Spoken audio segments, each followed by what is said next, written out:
Alright guys, kita ada Alpine VIE X08S. Ini DVD player DVD player, ada USB kat port USB kat belakang, tapi korang kena beli wire USB lah.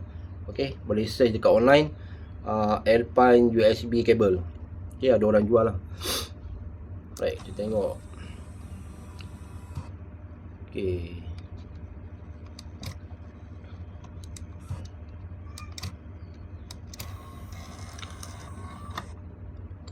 Dalam dia ada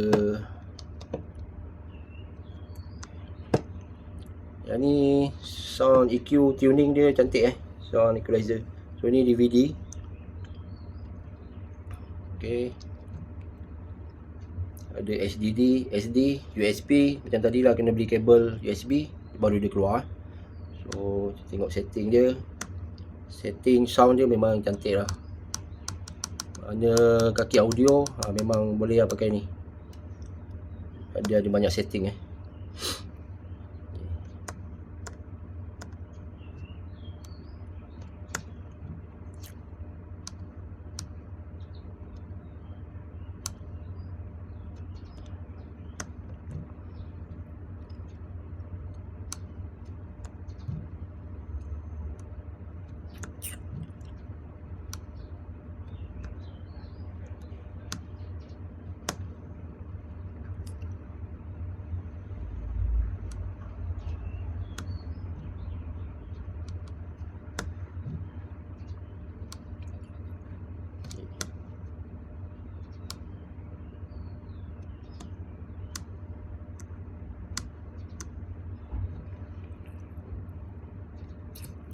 Ada AUX AV in.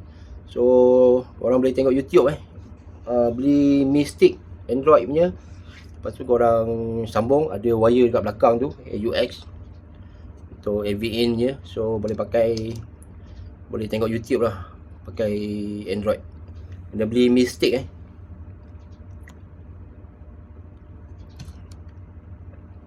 Okay, FM macam biasa guys. FM Japan sampai 90 je, 70 lebih sampai 90.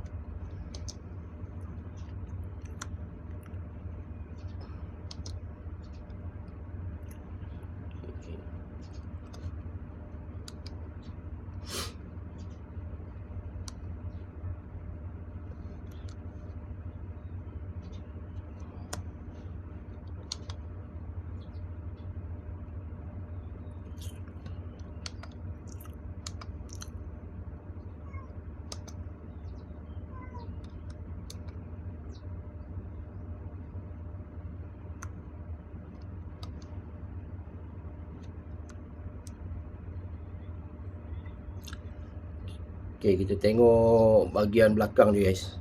Bahagian belakang dia memang banyak wire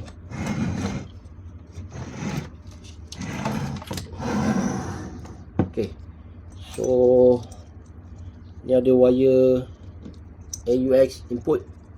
So ni boleh beli Mystic Android. So korang boleh sambung kat sini, boleh buka YouTube lah. Okay,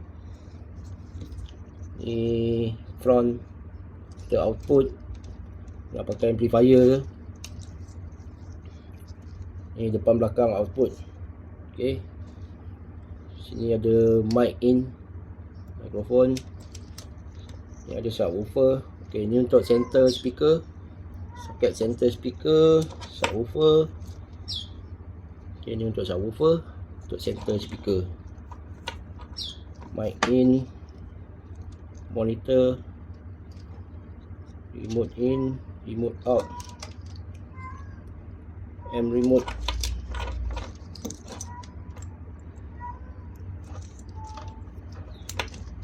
Sini ada untuk monitor juga ni untuk kamera.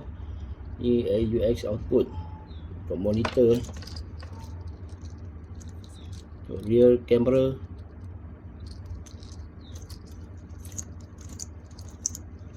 Okay, yang lain-lain biasalah, wire biasa wire speaker semua.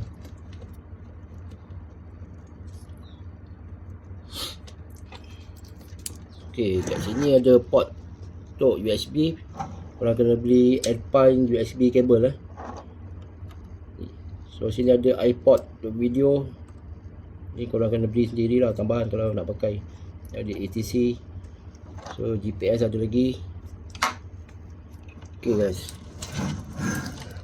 mana yang pentingkan sound quality, boleh pakai ni lah. Sound adjustment dia cantik lah, EQ dia, sound tuning. Alright guys, berminat boleh Roger guys.